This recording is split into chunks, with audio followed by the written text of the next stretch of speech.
Hello, everyone, and welcome to Ful-on, your Fulham-centric football podcast. I'm your host, Ash Woolford. Joining me today is AJ. How you doing, mate? Good, my friend. Looking forward to the playoff final derby. Drew, how you doing, mate? I'm doing well, Ash. Good to see you all. Yeah, good to see you too, bud. And Matt, how you doing, mate? Nervous. Very Fair enough, nervous. fair enough. We're here, obviously, to talk about the Aston Villa game coming up on Sunday afternoon. It's really hard to make what to make of this one. Anyone knows our history at Villa Park will know that you shouldn't expect anything at all. Anyone who's seen Villa play season might have their hope. Let's sort of maybe discuss what we're expecting from it. AJ, quite a lot about the 11 changes that were made against Cambridge in the review of that game. Are you expecting the changes again going into this one, or are you expecting that maybe some people might keep their place?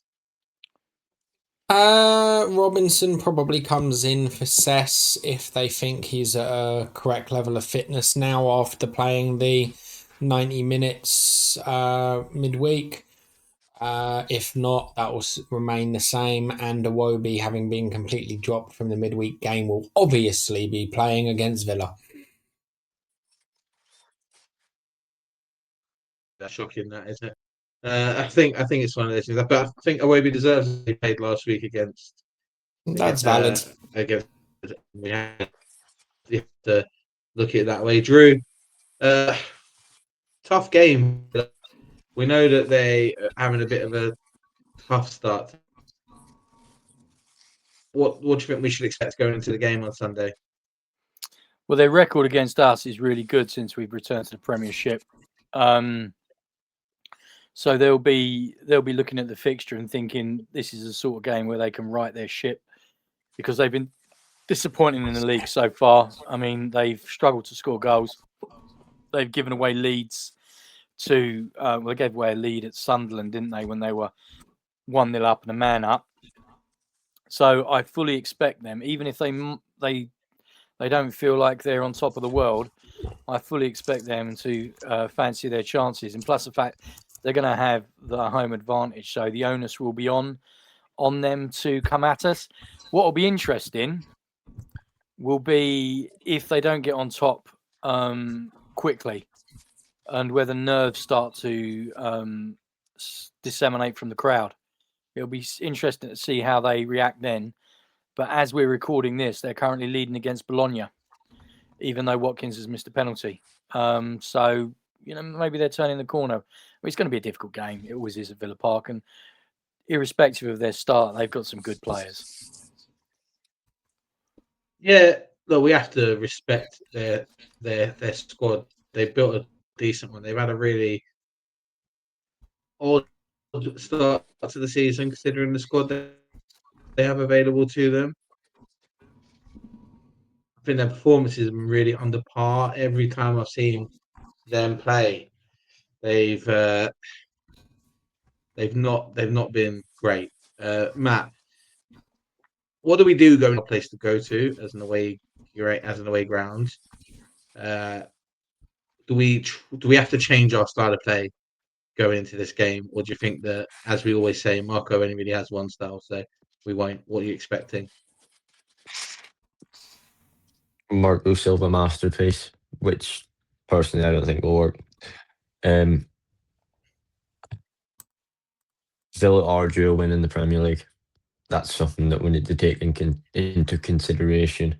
Their squad is far too strong to not get this far into the Premier League season without getting a win.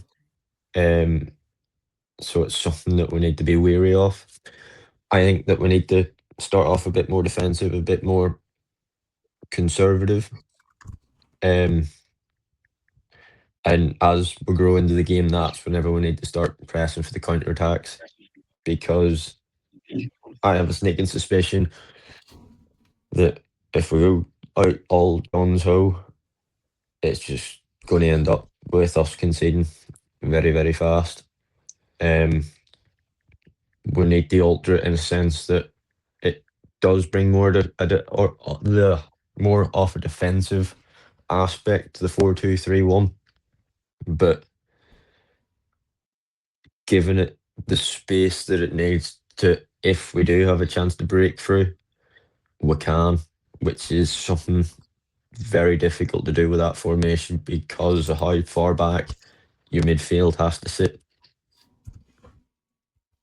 Yeah, I think it's a fair shout. I think it's one of those ones that, we know Villa Park is a tough place to go to. We know that usually it's a place that we don't get results. The one or two times we have got results there is during time period when they were struggling big time, and we played attacking football and without a care about defending, and we just managed to scrape a couple of results. AJ, going into this game, who do you think is going to be the real key set of players for us in order to make sure that we can sort of overcome a very strong Villa squad? Ironically, considering their lack of scoring ability this season, I'd say our defenders are probably key to us going into this game and actually coming away with something. We're going to have to go into it with a strong mindset and be prepared to not make any mistakes, because Villa, desperate for goals, will pounce on any mistake we make, and I can very easily see this game where we come away with a 1-0 loss from one mistake we made at the back and gifted them an opportunity. I mean, granted, it's our second squad, but we gifted opportunities against Cambridge United. We're going to end up gifting something to Villa, and they will want to be more clinical just purely due to the desire that they'll have to score after their recent lack of goals. Yeah, I think it's a real concern. We know that we're going to have to be really sharp and strong. Last week against Brentford, we made a ton of passing mistakes at the back, and we were just exceptionally lucky that Brentford was sitting off us most of the time while we did it. It's no real shock that their goal came from, a mistaken back pass and a quick pass by Josh King, which was obviously we know was unfortunate. We did, however, see a good reaction from Josh the rest of the game for that. Drew, does it concern you the amount of passing around the back that we do, especially when we go into games like this against teams that will push high when they're at home? Of course it does. But you've already said, I mean, Silver's Silver, isn't he? He's not going to change. He is. He's got his set pattern of play, and it's brought us our highest ever finish in the Premier League. But we all know the Premier League is a league where you lose the ball, and anywhere between 3 and 7 seconds later, it can end up in the back of your net. I mean, we're gonna play the way we want to play. I mean, one thing that I did notice, especially when we went to Chelsea, and I mean, Chelsea spend about 4 billion every off season, and their team's in a constant state of flux.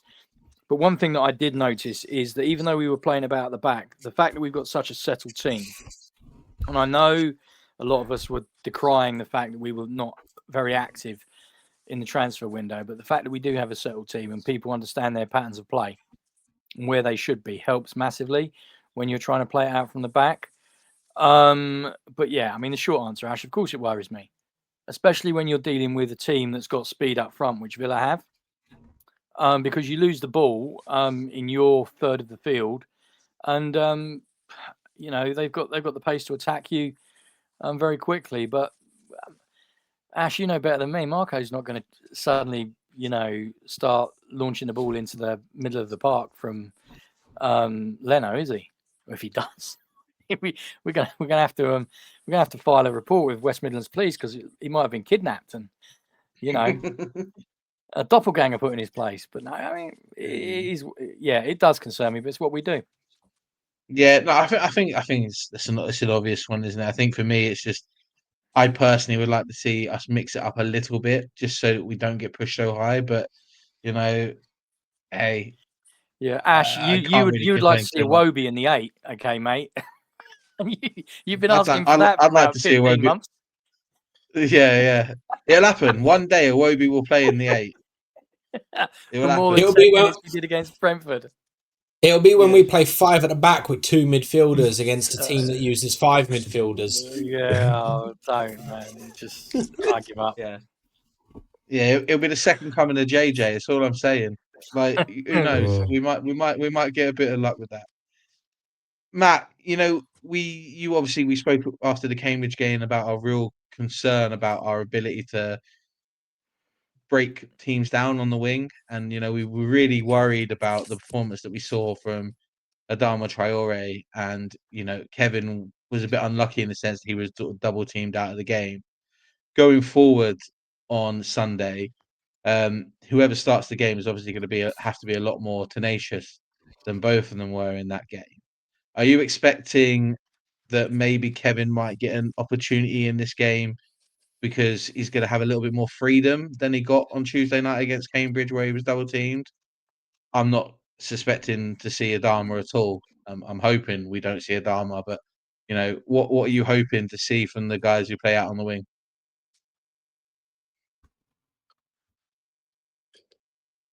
I think it needs to be a lot more quick flow and play. It's too slow, back and forward, back and forward, back and forward. There's no real sense of getting the ball under control and letting the natural flow of play go. I said it last week, and I'm going to say it again. It just seems like we're trying to force goals instead of let them happen naturally. Let the build up work. It's what I was doing in training tonight and last night was trying to teach my players how the goal doesn't matter. It's the build up to the goal that's more important, because without that, there is no goal. It's trying to get our wingers to realise that trying to force your way up the field and hammer it into the box just doesn't work. It's letting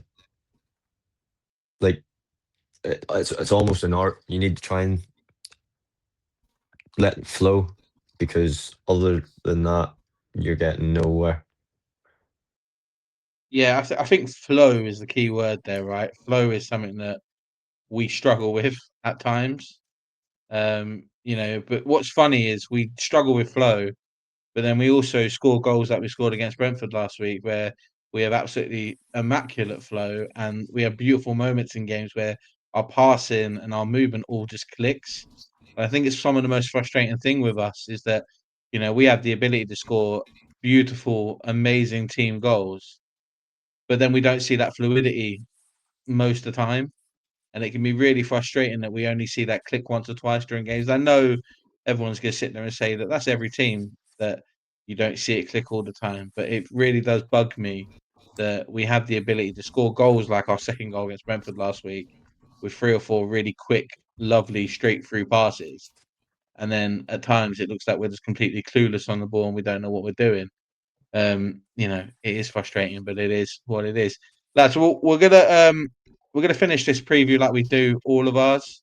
Players to watch on both teams and scoreline prediction. AJ, I'm going to start with you, mate. Can I have a player to watch from both teams and a scoreline prediction for Sunday, please? Fulham player to watch is Joachim Andersen. He's been exceptionally good recently. He's back into the form we expect of him. And frankly, if there's any game where he's probably going to make a mistake and have everything that he's recently accomplished go out the window, it's probably this game. So keep an eye on that, but I hope I'm wrong. Especially as I'm a really big fan of Joachim Andersen, and I like that he's starting to prove the doubters wrong from last season. And equally, if he does have a good game, he's going to be pocketing my other player to watch, which is Ollie Watkins. I think it's one of those that they're going to have to get a song out of him sooner or later. Otherwise, he's going to be jumping ship and probably not to somewhere he wants to be going. So, yeah, definitely need to keep an eye on him. In terms of score prediction, I think this is 2-0 Villa, to be honest with you. It's one of those, I'm hopeful for the game, but us getting, 4 games unbeaten on the bounce, and only losing to that Chelsea game is a little bit too consistent for the inconsistent Premier League team that is Fulham. I think that's a fair shout, to be fair. Drew, how about you, mate? Player to watch in both teams and a scoreline prediction, please. I think it's going to be a draw. I think it's going to be a draw, a score draw, not a 0-0. Player to watch. I think in terms of importance for Villa, I think McGinn's massive. I really do. Player to watch. I'm desperately hoping for them Elliott doesn't play, because it would just be our luck that he decides to turn it on. And the other one, of course, has already been mentioned, is Watkins. But I think McGinn's massive for them. I really, because whatever happens with the team, McGinn's always their rain, wind, or shine. For Fulham, I think that Anderson's a good shout, because we're going to need to play well defensively. I mean, in that you can say Tete. I think it might be Robinson. I'm going to pick Robinson, another defender, simply because if he starts, he gives us something that we don't have, and he can do a lot of Iwobi's running. So I'm gonna go for Robinson, because it'll be a tough place to reintegrate him back into the team. I appreciate he did play the other night, but in terms of the Premier League, so I think Robinson could be key for Fulham.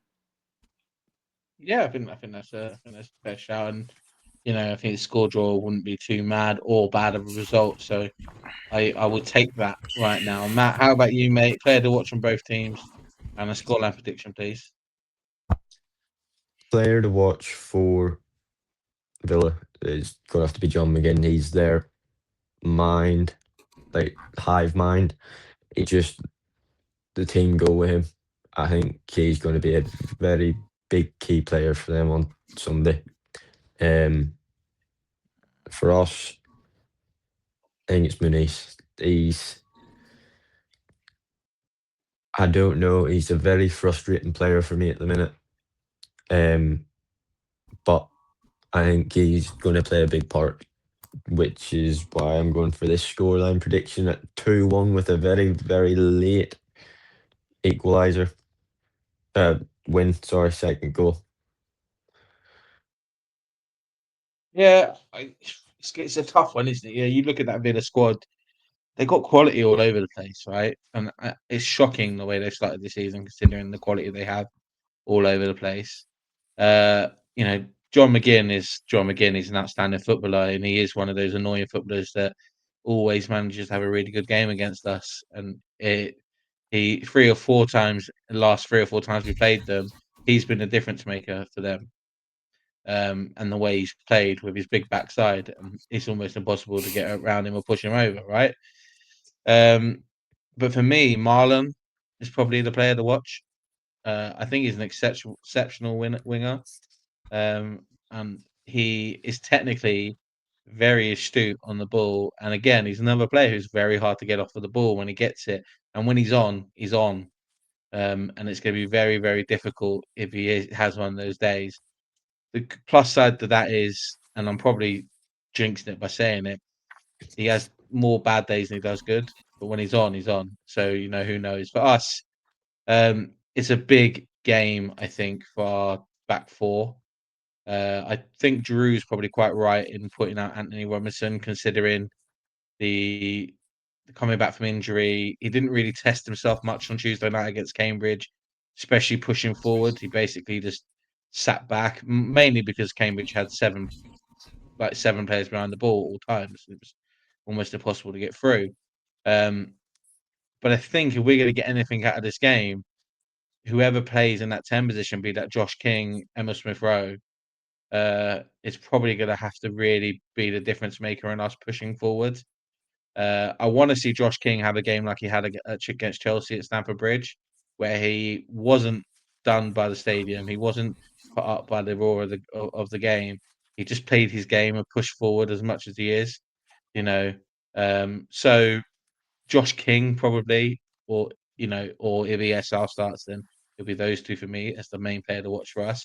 Scoreline prediction: I got last week's game right in calling 3-1 against Brentford, so I'm on a slight roll. So I'm definitely going to get this one wrong. I'm leaning on Drew's score draw thing here. 2. I'm gonna say this one's gonna be a Desmond. We're gonna see a 2-2. And it'll be a tight game.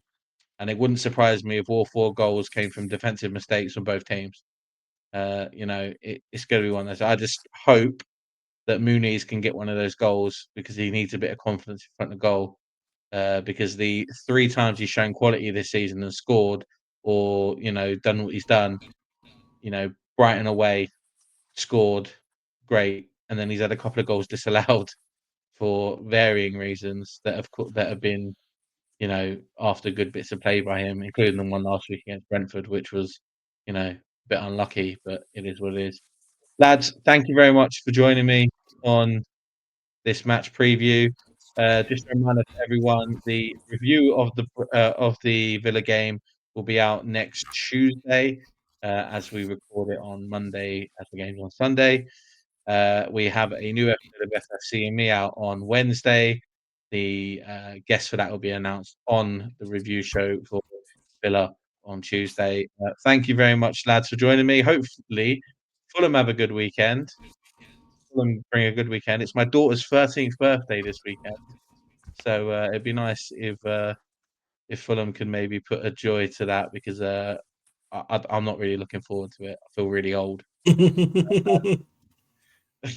See you all soon, and come on, you Whites.